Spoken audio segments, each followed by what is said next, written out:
할렐루야. 거룩한 주님의 날에 함께 예배하시는 여러분께 봄날에 예쁜 꽃이 피는 것처럼 하나님의 그 사랑의 꽃이 여러분의 심령 가운데 가득 피어나게 되시길 주님의 이름으로 축원합니다. 자, 우리 옆에 분들 인사할까요? 당신은 봄의 꽃보다 더 예쁜 것 같습니다. 인사하겠습니다.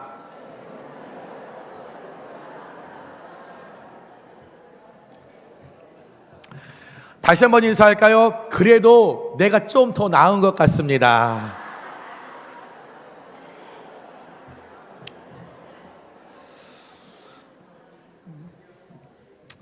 배 한 척이 운항을 하다가 고장이 나서 바다 한가운데 표류하게 되었습니다. 날은 점점 어두워져 가고 날씨는 추워지고 바람은 거세지고, 그러다 보니 배 안에 있던 사람들이 공포와 두려움에 빠져 떨고 있었습니다. 그때 누군가가 더 어두워지기 전에 우리가 등불을 켜자고 소리쳤고, 그들이 여기저기 다니면서 어디 불이 없나 하다가 한 사람이 등불을 찾아서 등불을 밝혔습니다. 어두웠던 배 안이 조금씩 밝혀지자 두려웠던 사람들의 마음 가운데 조금씩 안심이 찾아왔죠. 그러나 불은 켜졌지만 이 배가 어느 방향으로 가야 하는지 그 목적지를 그들이 찾을 수 없었습니다. 그때 한 사람이 나서서 이야기를 합니다. 우리가 지금 목적이 안 보이니 불을 끕시다. 이 비상등불을 끕시다. 그랬더니 여기저기서 말도 안 된다고, 불을 끄면 어떡하냐고, 무서운데, 불을 끄면 무서운데 엄마 보고 싶으면 어떡하냐고 막 혼란스럽게 안 된다라고 소리를 지릅니다. 그때 미움받을 준비가, 그런 용기가 있었던 한 사람이 그냥 불을 확 꺼버렸습니다. 순간 배 안에 정막이 찾아왔고, 그 순간부터 절망의 신음소리가 나지막하게 여기저기서 들리기 시작했습니다. 그 순간 누군가가 어느 한 곳을 바라보며 소리를 지릅니다. 이보시오, 이보시오, 여러분들, 불빛이 보입니다. 저쪽에 육지에서 작은 불빛이 보입니다. 우리는 살았습니다. 우리는 걱정하지 않아도 됩니다. 우리는 떨지 않아도 됩니다. 보이지 않는 그 불빛이 이제 우리에게 보이게 되었습니다 라고 외쳤습니다. 비상등불 때문에 보이지 않았던 그 육지의 작은 불이 보이기 시작한 거죠. 풍랑을 만났습니다. 어려움을 만났어요. 괴로움을 만났어요. 그래서 한 줄기 빛을 찾아서 비상등불을 켰지요. 비상등불을 켜면 모든 것이 다 될 줄 알았어요. 어두웠던 이 배 위 모든 상황이 어떤 아름다운 결말이 될 줄 알았어요. 그러나 막상 비상등불을 켜보니 내가 지금 가장 원하고 내가 가장 바라는 그 목표와 목적이 보이지 않았다라는 거죠. 이 예화처럼 저와 여러분의 삶 속에 위기를 만나 절망하고 낙담하고 실망할 때가 있습니다. 그때 이 예화처럼 잠시 비상등불을 우리가 꺼보는 지혜가 때로는 필요하다라는 거죠. 비상등불을 켜면 모든 것이 해결될 줄 알아서 켰는데 켜도 그 문제는 해결되지 않는다라는 겁니다. 이럴 때 한 번쯤은 내 고집이라고 하는 등불, 내 욕심이라고 하는 비상등, 내 지식이라고 하는 비상등불, 내 아집, 내 고정관념이라는 그 비상등불을 우리가 잠시 꺼보면 그동안 우리에게 보이지 않았던 것들이 보이게 될 것이고, 전혀 알지 못했고 생각하지 않았던 해결책이 비상등불을 끄는 순간 우리에게 보일 수 있다라는 거죠. 위기라는 말이 있습니다. 위기를 여러분 풀어보면 위험한 기회, 위험한 고비입니다. 영어로 터닝 포인트, 전환점이 위기라는 거죠. 이 위기라는 단어는 부정적인 의미와 긍정적인 의미가 동시에 함께 담겨 있는 단어가 위기입니다. 그래서 위기라는 이 말을 잘 생각해 보시면 위험한 고비임과 동시에 새로운 꿈을 향한 기회다라고 정의할 수 있는 것이 위기라는 단어입니다. 위기를 부정적으로 보면 절망으로 떨어지는 시간이겠지만, 반대로 위기를 긍정적으로 보면 지금까지의 생활을 종지부짓고 새로운 역사를 창조하는 그 기회로 전환할 수 있는 것이 위기라는 거죠. 그래서 중요한 것은 이 위기를 만났을 때 그 위기를 바라보는 눈이 부정적으로 볼 것인가, 긍정적으로 바라볼 것인가 라고 하는 나의 믿음의 눈과 신앙의 눈에 따라서 그 위기의 열매는 충분히 달라질 수 있다는 거죠. 부정적으로 위기를 받아들이는 사람은 그에게말로 위기겠지만, 긍정적으로 받아들이는 사람에게는 그 위기가 곧 기회요 축복의 열매로 나타날 수 있다는 거죠. 이 땅을 살아가는 저와 여러분은 사소한 일에서부터 심각한 상황까지 여러 가지의 이루 말할 수 없는 위기를 맞이했고 또 맞이하고 또 그렇게 살아가고 있습니다. 교회를 다니는 성도라고 해서 이 위기가 비껴나가는 것은 아니죠. 오늘 여러분과 함께 나누고자 하는 이 본문의 주인공 다윗, 평생을 쫓기며 살아왔던 다윗의 일생은 위기 자체였다라고 표현해도 과언이 아닙니다. 다윗은 사울이라고 하는 그 장인의 그 눈에 질투가 멀었어. 그 마음 가운데 질투하는 샘내는 이 마음이 벅차서 다윗을 20년간을 쫓아다니며 그를 괴롭혔습니다. 그러기에 다윗은 20년이라는 시간을 쫓기며 살았었죠. 그래서 젊은 날 유대 광야를 전전하면서 고통 가운데 살았어요. 이틀이 아니에요, 20일이 아니에요, 2년이 아니에요. 20년 동안 단 하루도 두 발 뻗고 잠을 못 잡았습니다. 20년 동안 밥을 제대로 먹어본 적이 없어요. 봄날이 되어서 원삼 테마파크에 꽃이 폈다라는데 그 꽃을 보러 가도 예쁘구나 느끼지 못했죠. 왜요? 두 다리 뻗고 자는 순간, 행여 자는 순간에 사울이 나를 죽이지 않을까? 밥을 먹는 도중에 나를 죽이지 않을까? 꽃놀이 가서 꽃을 보러 가는 그 순간, 꽃 냄새를 맡는 순간 뒤에서 나를 습격하지 않을까? 20년을 늘 긴장하고 손에 땀이 쩔쩔쩔쩔 나고 두렵고 어려운 상황을 그 다윗이 보냈다라는 거죠. 얼마나 힘이 들었을까요? 우리에게 작은 고통이 일주일만 있어도 잠 못 자고 그렇게 피폐하게 살아가는데 20년이라는 세월을 그렇게 늘 긴장하며 살아가는 가슴 떨리는 그의 삶이 얼마나 힘이 들었을까? 너무 괴로웠고 너무 힘들었던 그 다윗 잔꾀를 부렸죠. 사무엘상 27장 1절에 어느 날 블레셋 사람들의 땅으로 피하여 들어가는 것이 좋으리로다. 사울이 이스라엘 온 영토 내에서 다시 나를 찾다가 단념하리니 내가 그의 손에서 벗어나리라 하고, 오늘 이 말씀을 보면 블레셋이 나옵니다. 블레셋은 그렇게 다윗을 쫓아다니며 죽이려고 했던 사울의 원수입니다. 이 블레셋은 전쟁하기를 좋아하는 호전적인 족속이었습니다. 그러기에 다윗은 알고 있었죠. 사울이 가장 두려워하는 것이 블레셋 땅에 거주하는 아기스 왕이라는 것을요. 그래서 내가 블레셋 땅에 내가 살면, 내가 블레셋에 있는 아기스 왕과 내가 함께 있으면 사울이 나를 잡아 죽이지 못하겠지, 나를 공격하지 못하겠지, 나에게 어떤 습격을 하지 못하겠지. 이 꾀를 가지고 하나님의 사람이 오늘 블레셋 왕 아기스를 찾아가 이야기합니다. 왕이시여, 왕이시여, 나를 좀 숨겨주십시오. 내가 블레셋 땅에 거할 수 있도록 나를 좀 도와주세요. 그랬더니 이 아기스 왕이 그렇게 하라고, 잘했다고, 우리 블레셋 땅에 와서 살아. 너의 군대들을 데리고 백성들을 데리고 가족들을 데리고 와서 살아. 어차피 사는 거 내가 그러면 시글락 성읍을 너한테 줄게. 그렇더니 다 데리고 와. 다 데리고 와서 시글락 성읍에서 살아. 이렇게 하며 그의 땅을 내주었습니다.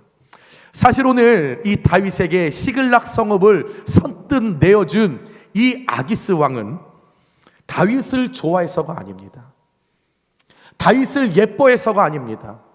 다윗이 어떤 대단한 것을 이 아기스 왕에게 바쳤기 때문에 그에게 준 것 아닙니다. 이유는 딱 하나입니다.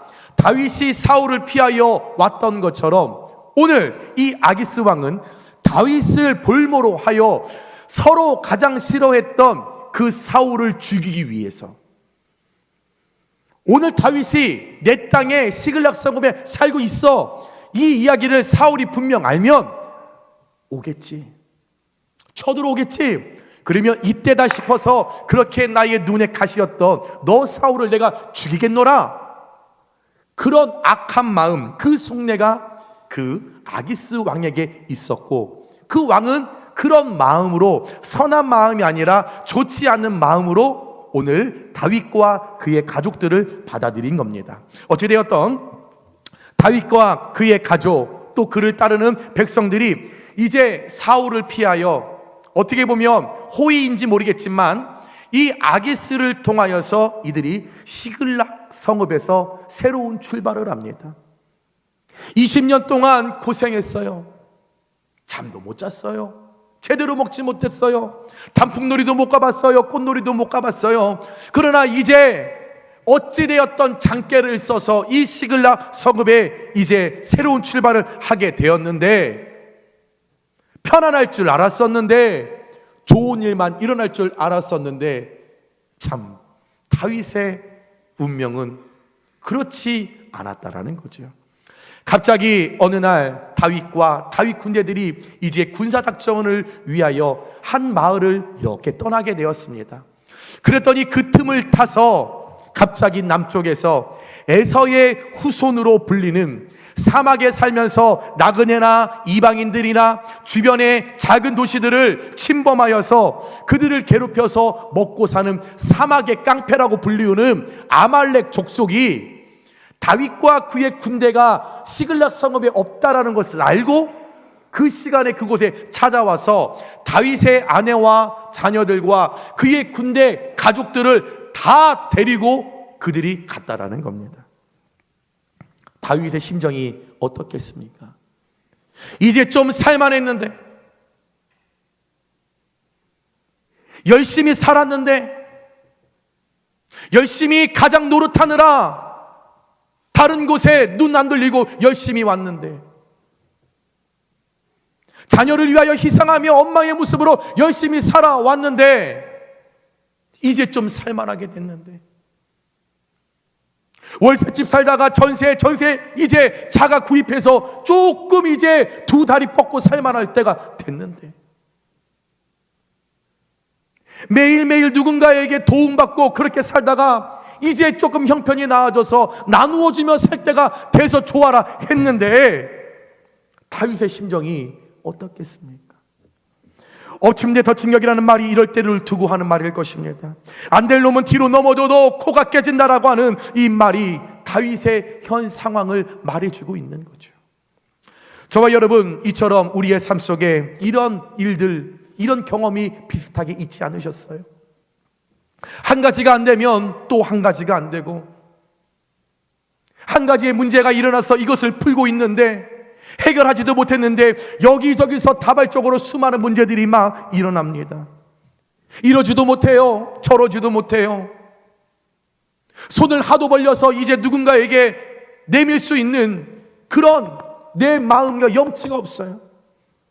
앞을 봐도 깜깜해요. 옆을 봐도 깜깜해요. 뒤를 봐도 깜깜해. 어디를 봐도 다 깜깜합니다. 그러다 보니 절망하고 낙심하고 포기하고 싶을 때가 여러분 있지 않으셨어요? 이럴 때 여러분 어떻게 해야 할까요? 여러분 어떻게 해야 돼요? 몰라서 그래요. 여러분 어떻게 해야 돼요? 오늘 말씀의 다윗, 이런 어려움을 어떻게 극복했을까? 이 위기를 어떻게 기회로 바꾸었을까? 이 위기를 어떻게 축복으로 바꾸었을까? 오늘 여러분과 함께 나눌 때에 특별히 지금 위기를 겪고 있는 분들이 계시다라면, 바다 위에 한 가운데에 풍랑을 만나 가정과 물질과 질병으로 인하여 위기를 만난 분들이 있다라면, 오늘 이 말씀이 여러분께 하나님께서 들려주시는 레마로 똑똑히 들려주시길 주님의 이름으로 축원합니다. 여러분께 위로가 되고 은혜가 되고 결단할 수 있는 말씀이 되어서 반드시 그 위기를 다윗처럼 축복으로, 기회로, 터닝포인트로 만들어 가서 하나님께 기쁨의 열매를 맺으시는 우리 사랑하는 용인교회 모두 성도님들 되시길 주님의 이름으로 축원합니다. 자, 그러면 이럴 때 어떻게 해야 할까요? 결론은 하나입니다. 뻔한 결론, 하나님을 바라보는 것입니다. 아무리 묵상하고 아무리 주석을 살펴보고 아무리 기도해도 하나님 바라보는 것 외에는 없더라고요. 이 말씀을 작성하는데 한 달이 걸렸습니다. 어떤 방법이 있을까? 수많은 강의 설교를 보고 문자적인 걸 보고 다 봐도 결론은 뻔한 답, 하나님만을 바라보는 것입니다. 주님만이 우리의 소망인 줄 믿습니다. 여러분, 다른 것 없습니다. 오늘 말씀 6절에 보니까 백성들이 자녀들 때문에 마음에 슬퍼서 다윗을 돌로 치자 하니 다윗이 크게 다급하였으나 그의 하나님 여호와를 힘입고 용기를 얻었더라. 다시 말씀을 보면 다윗이 크게 다급하였으나에, 하였으나 여기에 담겨져 있는 말은 힘이 들고 어렵고 괴롭고 슬프고 좌절했지만 다른 데 시선을 돌리지 않았다라는 거예요. 다른 출구를 바라보지 않았다는 거예요. 다급하였으나 그의 하나님 여호와를 힘입고 용기를 내었더라. 하나님만을 바라봤다라는 거죠. 아멜렉이 쳐들어와서 다윗의 두 아내와 자녀들 그리고 군대들의 이 모든 가족들을 다 끌고 갔다라는 소식을 듣고 다윗의 백성들이, 군대들이 더 이상 울 기력이 없을 정도로 땅을 치며 그들이 울다가 무엇보다도 자녀들을 빼앗겼다라는 그 사실이 너무 가슴이 아파서, 너무 괴로워서 다윗을 탓하면서 너 때문이야! 옆에 있는 돌을 들어 다윗을 쳐 죽이려고 했습니다. 사람이 참 간사합니다. 지금 다윗을 돌로 쳐 죽이려고 하는 이 이스라엘 400명의 군사들 누구입니까? 사무엘상 22장 2절에 보니까 환난당한 모든 자의 빚진 모든 자와 마음이 원통한 자가 다 그에게로 모였고 그는 그들의 우두머리가 되었는데 그와 함께한 자가 400명 가량이었더라. 다시 말하면 오늘 다윗과 함께 400명을 그 군사를 담당하고 있는 이들은 사울의 왕권 아래서 고통받고 상처받고 인간 대접받지 못해서 희망도 없고 소망도 없고 가난하여 먹을 것이 없어서 죽어가는 자들이었습니다. 그들이 다윗을 먼저 찾아온 거예요.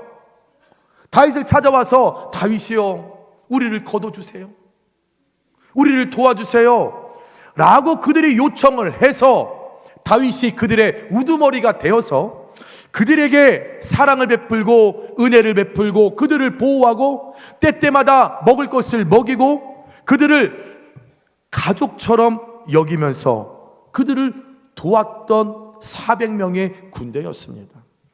또한 사울이 다윗을 괴롭힐 때에 그 사울을 피하여 함께 시글락 성읍까지 동고동락하며 가족보다도 더 큰 마음을 가지고 이곳까지 왔던 자들이었다라는 거죠. 그런데 지금 본인들만 속상한 것도 아니고 다윗도 속상한 거예요.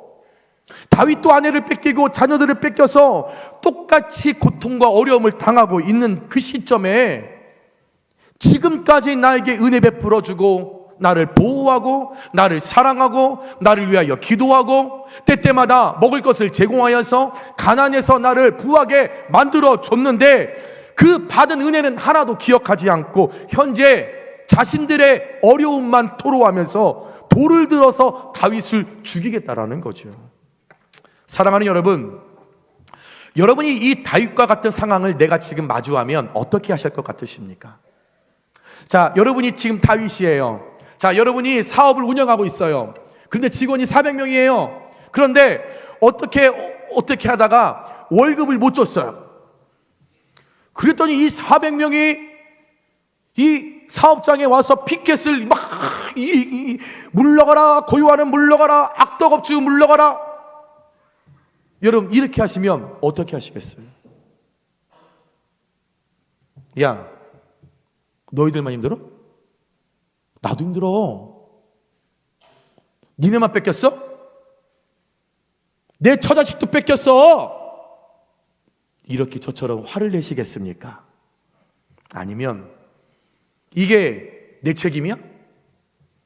나만 잘못한 거야? 그럼 니네도 나가지 말지. 좀 남아서 좀 니네들이 보호했으면 이런 일이 없잖아. 이렇게 그들을 추궁하면서 책임을 전가하면서 위기를 모면하시겠습니까? 아니면 역시 우리 할머니가 했던 얘기가 떠오른다. 머리 검은 짐승은 애초부터 거두는 게 아니라고 했는데 어이구 내가 미쳤지, 내 탓이다, 내 탓. 여러분, 이렇게 비아냥거리며 그들을 향해 조롱하시겠습니까? 어떻게 하시겠습니까? 동고동락하며 한솥밥을 같이 먹고 여기까지 걸어온 그들로부터 다윗, 생명의 위협을 느낀 그 다윗 매우 낙심했을 거예요. 그러나 다윗에게 있어서 그 위기인 이 순간이, 여러분, 다윗의 신앙이 별과 같이 빛나는 포인트, 여러분, 전환할 수 있는 여러분 포인트가 오늘 그에게 나타났다라는 거죠. 6절 후반절입니다. 그의 하나님 여호와를 힘입고 용기를 얻었더라. 이 맥락을 원어로 보니 여호와 안에서 스스로 힘을 냈다라는 거예요. 그런데 말씀을 잘 보세요. 하나님이 도와주시지 않았어요.